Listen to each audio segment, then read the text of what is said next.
The winter of 1847 came without warning. One moment, the Wyoming sky stretched blue and endless. The next, dark clouds swallowed the mountains whole, and snow fell so thick a man couldn't see his own hand in front of his face. Samuel Reed had lived alone on his farm for 3 years now. 32 years old, broad-shouldered, with hands roughened by honest work. His wife had passed from fever 2 winters ago, and since then he'd spoken more words to his horses than to any living soul. That morning, he pulled on his heavy coat and stepped into the white chaos. His cattle needed checking. The storm had come too fast, and 3 of his best heifers were still in the north pasture. The wind cut through him like a blade. Each step forward took twice the effort it should. But Samuel was stubborn, perhaps the most stubborn man in the territory. He pressed on. He found the cattle huddled against a rocky outcrop, trembling but alive. Relief flooded through him. He began guiding them back toward the barn, moving slow, staying patient. That's when he saw it. A dark shape in the snow. At first, he thought it was a fallen branch, maybe a dead animal. But something made him look closer. Something pulled him forward. It was a woman. She lay face down in a snowdrift. Her black hair spread around her like spilled ink. Her buckskin dress marked her as Apache, one of the tribes that lived in the mountains to the west. Samuel's heart nearly stopped. Was she dead? Had he found a frozen corpse? Then she moved, just barely. A tiny tremor ran through her body. Samuel didn't think. He simply acted. He dropped to his knees, brushing snow from her face. She was young, maybe 25, with high cheekbones and lips turning blue from cold. Her right leg twisted at an angle that made his stomach turn. "Hey," he said, his voice rough from disuse. "Can you hear me?" Her eyes fluttered open, dark eyes, deep as mountain lakes. They focused on his face with surprising clarity. "Help! Me!" The words came out cracked, broken. "I've got you," Samuel said. "I've got you." Don't forget to subscribe to our channel and tell us where you're watching from in the comments. It means the world to us. He lifted her as gently as he could, cradling her against his chest. She weighed almost nothing, light as a bird. But she was alive. That was what mattered. The walk back to his farmhouse took an eternity. The storm raged around them, trying to push them down, trying to bury them both.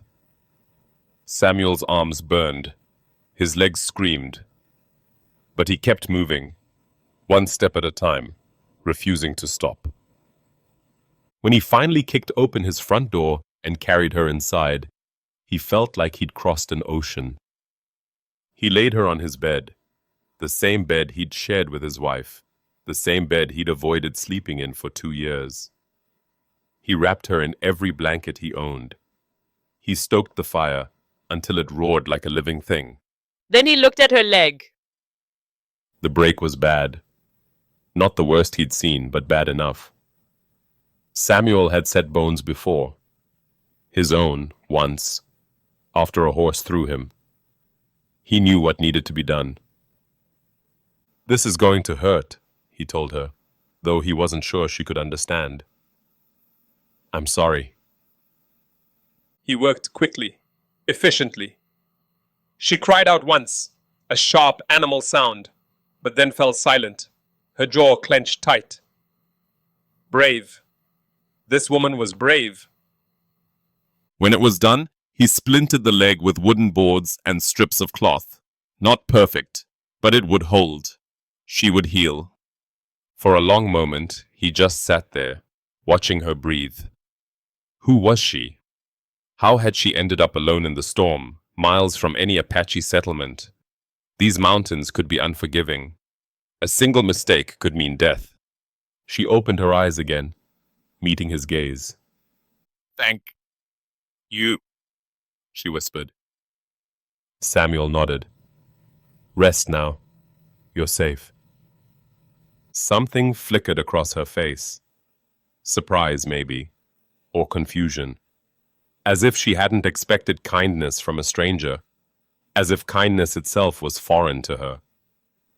She closed her eyes, and within moments, her breathing deepened into sleep. Samuel sat by the fire, listening to the storm howl outside. He didn't know who this woman was. He didn't know why fate had placed her in his path. But he knew one thing with absolute certainty. He would not let her die. The storm could rage all it wanted. The whole world could try to stop him. But Samuel Reed had made a silent promise, and he intended to keep it. Whatever came next, he would face it. 3 days passed before she spoke more than a few words. Samuel had settled into a rhythm. Wake before dawn. Stoke the fire. Check her fever. Prepare simple meals. Broth, bread, whatever he could manage. He wasn't much of a cook, but he did his best. She watched him constantly. Those dark eyes followed his every movement, studying him like he was a puzzle she couldn't quite solve. It made him uncomfortable at first. He wasn't used to being watched, wasn't used to company at all. On the 4th morning, she finally spoke. Why? Her voice was stronger now, though still rough. Samuel looked up from the pot of soup he was stirring. Why what? Why did you save me? She pushed herself up slightly, wincing at the pain in her leg. I am Apache. Your people. They do not help my people. Samuel considered the question. It was a fair one. The tensions between settlers and the Apache tribes were well known. Fear and mistrust ran deep on both sides. Many men in his position would have left her in the snow. Some might have done worse. I saw someone who needed help, he said simply. That's all I saw. She stared at him for a long moment, as if testing his words for lies. Finally, something in her expression softened. Just slightly, like ice beginning to thaw. I am Ayana, she said, daughter of Chief Red Eagle. Samuel nearly dropped his spoon. Chief Red Eagle. Even he had heard that name. The leader of the largest Apache tribe in the territory. A man respected by his people and feared by everyone else. And this woman, this injured girl in his bed, was his daughter. Well, Samuel said slowly, recovering his composure. I'm Samuel, just a farmer. For the first time, Ayana smiled. It was small, barely there, but it transformed her face entirely. Just a farmer, she repeated. Just a farmer who walks through storms to save strangers. Samuel felt heat rise to his cheeks. He turned back to his soup, suddenly very interested in stirring. The days that followed brought unexpected warmth. Not from the weather, which remained brutal, but from something else entirely. Ayana couldn't walk, but her mind was sharp as any blade. She began teaching Samuel words in her language. Simple things at first. Water, fire, sky. He stumbled over the pronunciations, and she laughed at his attempts, a genuine laugh, bright and musical. In return, he taught her English words she didn't know. She was already fluent, having learned from traders years ago, but there were gaps in her knowledge. Words like grateful and stubborn and ridiculous. Ridiculous, she repeated one evening, testing the word on her tongue. This is a good word. You are ridiculous, Samuel. Me? What did I do? You apologize to your horses when you feed them late. I heard you this morning. Samuel's face reddened. They deserve an apology. They were hungry. Ridiculous, she said again, but her eyes sparkled with warmth. Ayana also shared her knowledge of healing. When Samuel cut his hand while chopping wood, she directed him to specific plants dried and stored in his own shed. Plants his wife had collected years ago, and he'd never learned to use. Crush these leaves, she instructed. Mix with water. Apply to the wound. He followed her directions, and within 2 days, the cut had healed cleaner than any wound he'd ever treated. How do you know all this? He asked, genuinely amazed. My grandmother was a healer. She taught me everything. Ayana's voice grew soft. She passed 3 summers ago, but her knowledge lives in me. Samuel nodded slowly. He understood that kind of inheritance. His own father had taught him to work the land, to read the weather, to respect the earth. Those lessons lived in his hands, in his bones. They were not so different, he realized. 2 people shaped by those who came before them. But time was not on their side. Ayana's leg was healing, but slowly. She still couldn't stand without help, let alone walk. And her people, her father, had no idea where she was. They will be searching, she said one night, staring at the frost-covered window. My father will send warriors in every direction. He will not rest until he finds me. Then we need to get you back to them, Samuel said. She looked at him sharply. The passes are buried. The trails are gone. Even the best rider couldn't make it through. I wasn't thinking about riding. Confusion crossed her face. Then how? Samuel took a deep breath. The idea had been forming in his mind for days now, growing stronger with each passing hour. It was insane. Impossible. The most ridiculous thing he'd ever considered.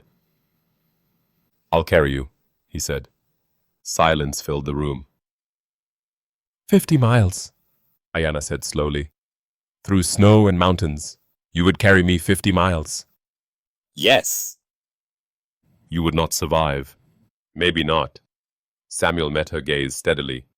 But I have to try. Ayana stared at him as if seeing him for the first time. This strange, stubborn farmer who spoke softly to horses and blushed when she laughed. This man who had pulled her from death and asked nothing in return. You are ridiculous, Samuel Reed, she whispered. I know, he said. And somehow, impossibly, she smiled. The morning Samuel chose to leave, the sky was iron gray. He had spent 2 days preparing. Every detail mattered.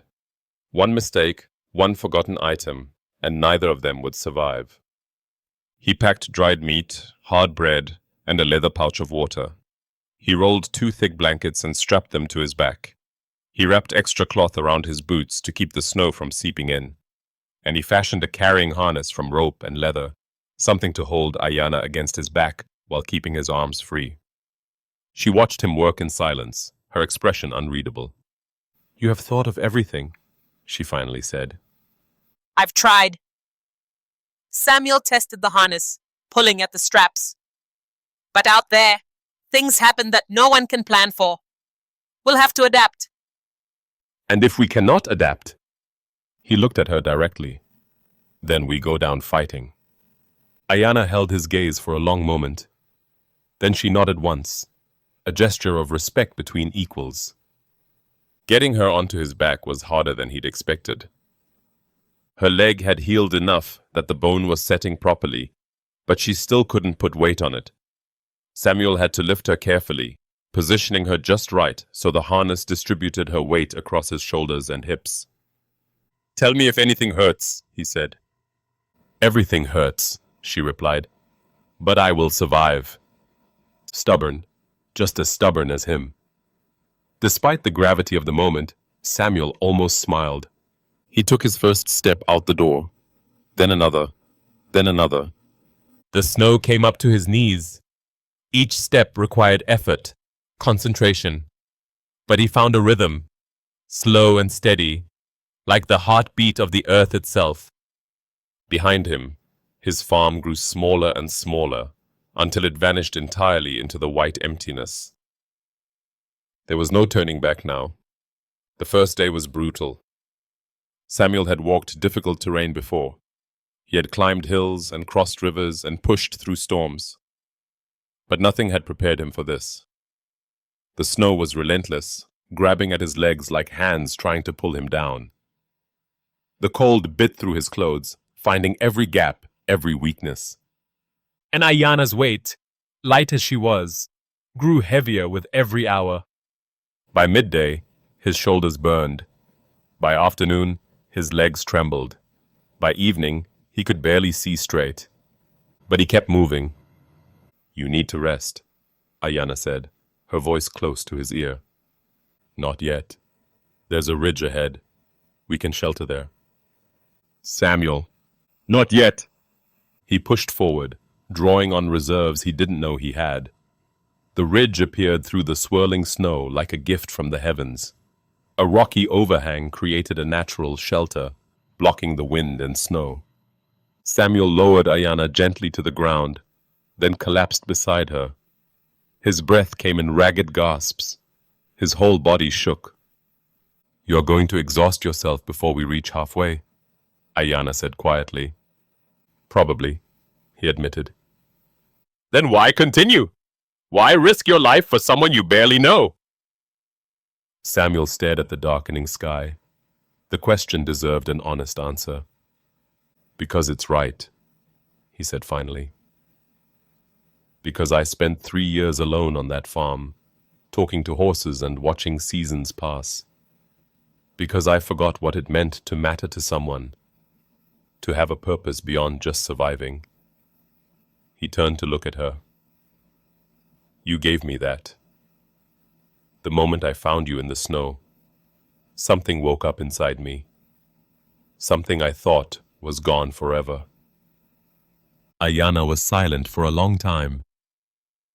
When she spoke, her voice was barely a whisper. "My people have a word.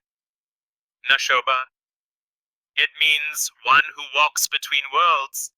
Someone who belongs nowhere and everywhere at once." She reached out and touched his arm.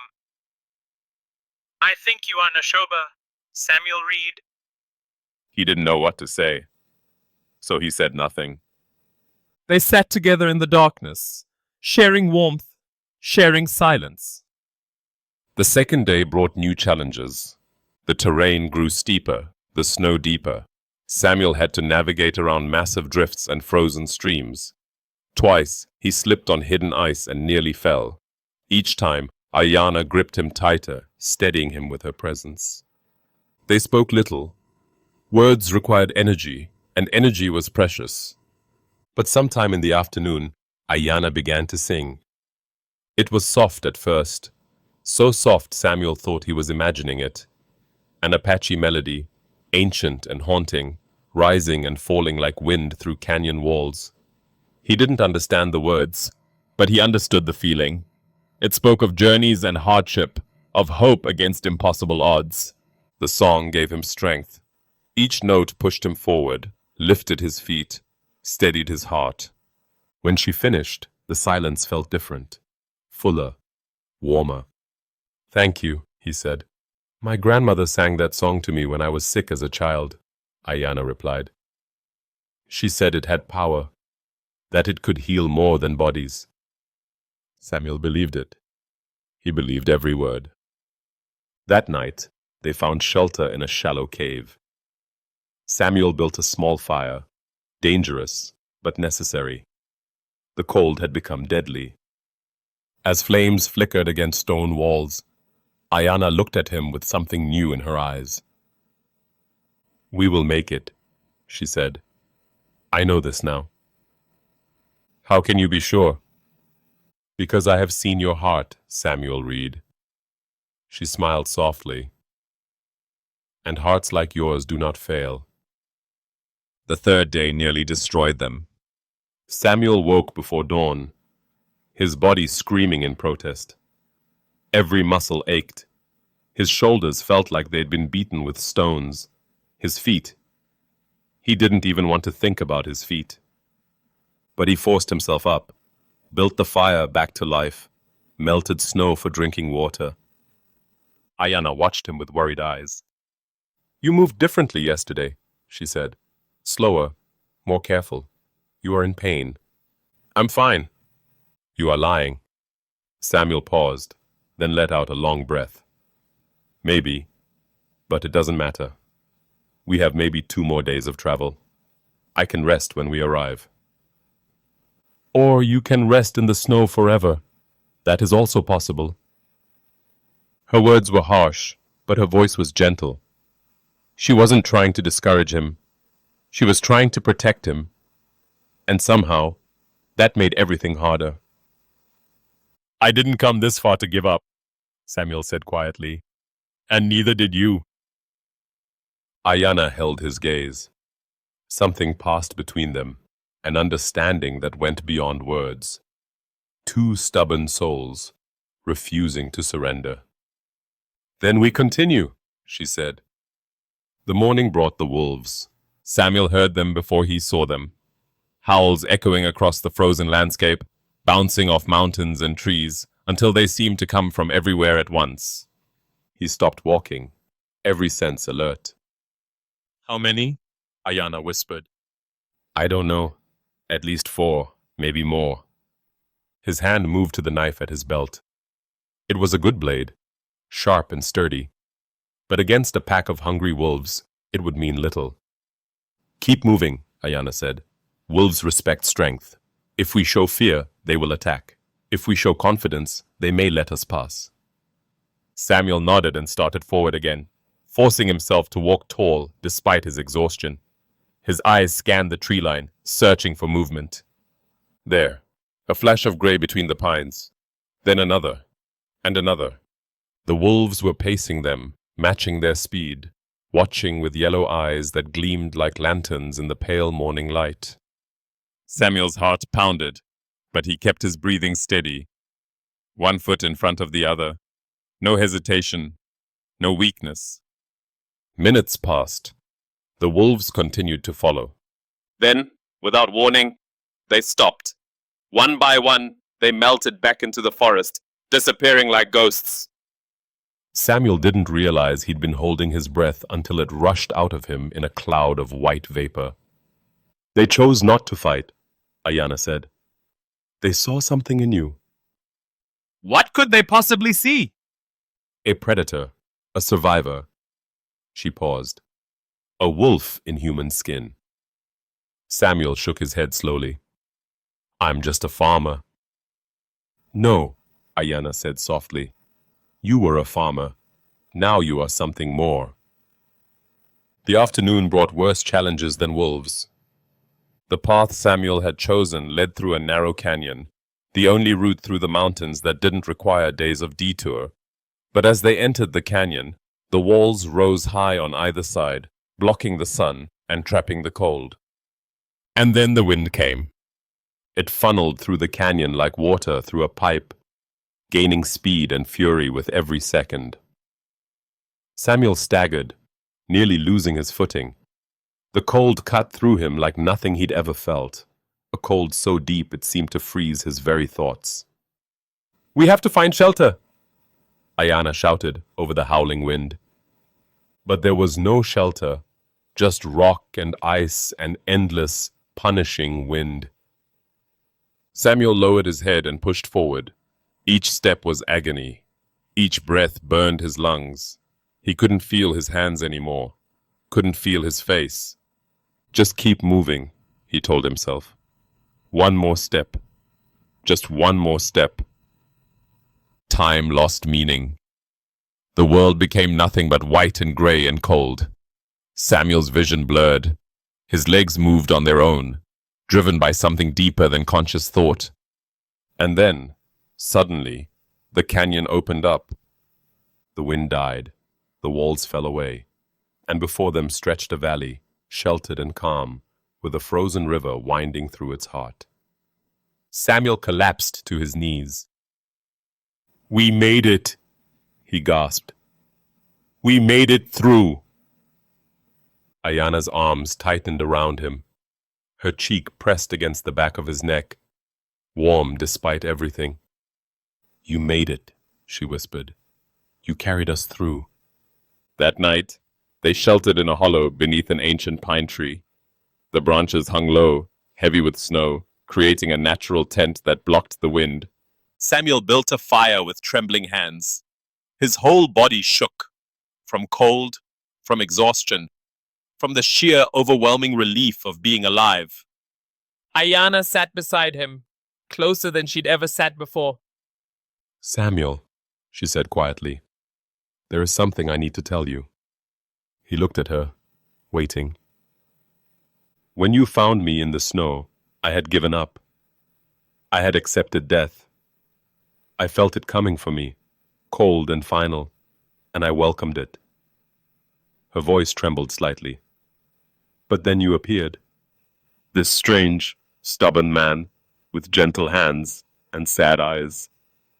And you refused to let me go. She reached out and took his hand in hers. You gave me back my life, Samuel Reed. And somewhere on this journey, you gave me something else as well. What? He asked, his voice barely a whisper. Ayana lifted her eyes to meet his. My heart, she said. You gave me back my heart. The fire crackled between them. The snow fell silently outside their shelter. And in that moment, nothing else in the world existed. The fifth morning dawned clear and bright. For the first time in days, the sun broke through the clouds, spilling golden light across the snow-covered mountains.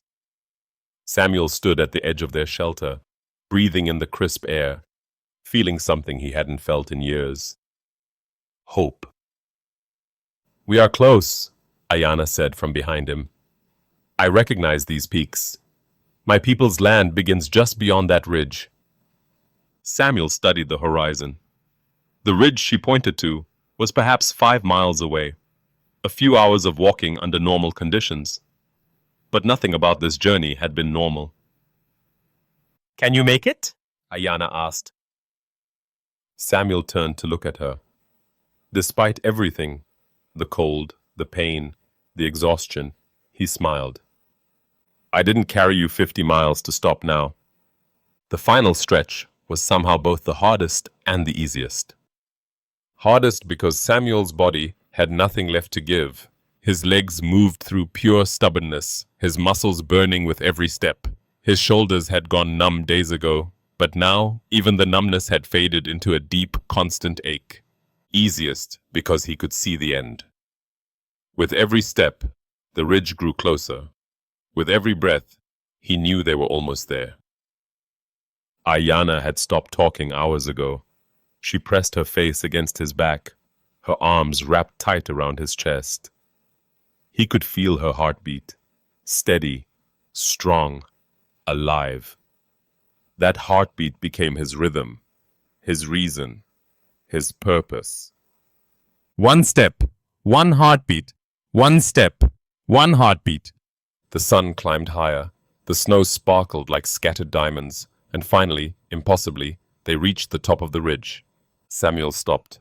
Below them spread a valley unlike anything he'd ever seen. Teepees rose from the snow like proud sentinels, their surfaces painted with symbols and colors that seemed to glow in the sunlight. Smoke curled from cooking fires. Horses moved in the distance. And people, dozens of people, went about their daily lives, unaware of the two figures watching from above. Home, Ayana breathed. We made it home! They were spotted before they reached the valley floor. A cry went up from the camp. Warriors mounted horses and rode out to meet them, their faces hard with suspicion. Samuel's heart pounded, but he kept walking. He had not come this far to show fear now. The warriors surrounded them, speaking rapidly in Apache. Samuel understood nothing, but he saw their eyes widen as they recognized Ayana. One young warrior leaped from his horse and ran forward. Ayana! Sister! Takoda, she replied, her voice breaking with emotion. I am here. I am alive. The young warrior, her brother, Samuel realized, stared at Samuel with a mixture of confusion and disbelief. This man carried you? Through the mountains? Through the storms? 50 miles, Ayana said. He saved my life. Takoda studied Samuel for a long moment. Then slowly, he placed his right hand over his heart, a gesture of respect. Come, he said. My father will want to meet this man. Chief Red Eagle was not what Samuel expected. He had imagined a fierce warrior, battle-scarred and intimidating. Instead, he found a man in his late 50s with silver-streaked hair and calm, intelligent eyes.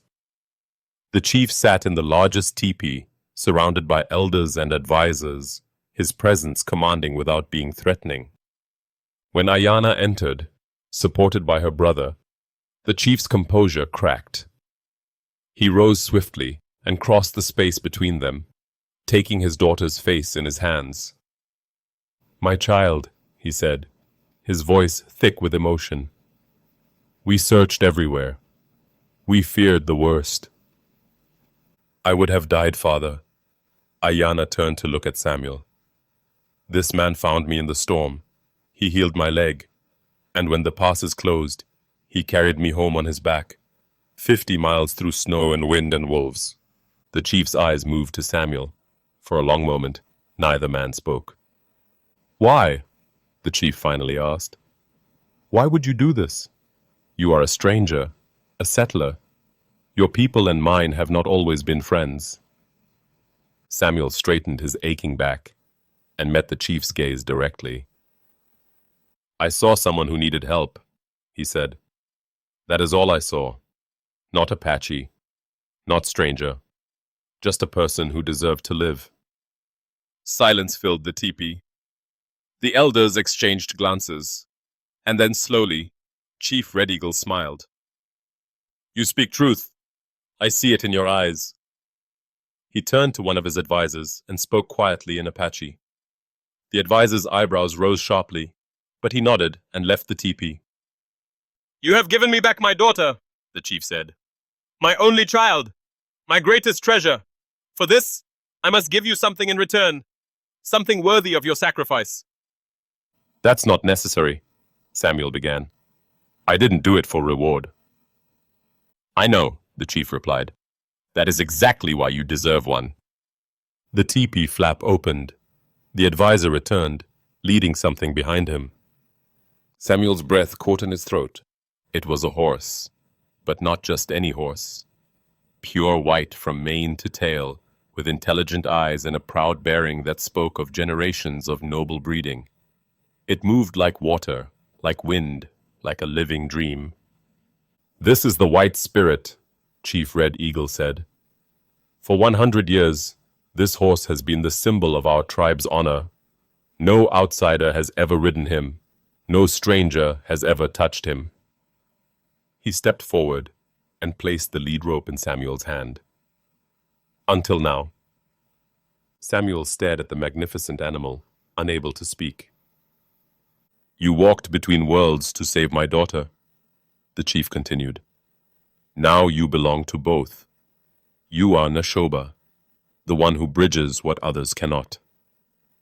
Ayana limped forward and took Samuel's other hand. "Stay," she whispered. "Not forever if you cannot, but stay for now. Let us see what this new world holds." Samuel looked at the horse, at the chief, at Ayana, whose eyes held a future he'd never imagined. "Yes," he said, "I'll stay." And somewhere in the distance, the wind carried his answer across the mountains, across two worlds finally becoming one.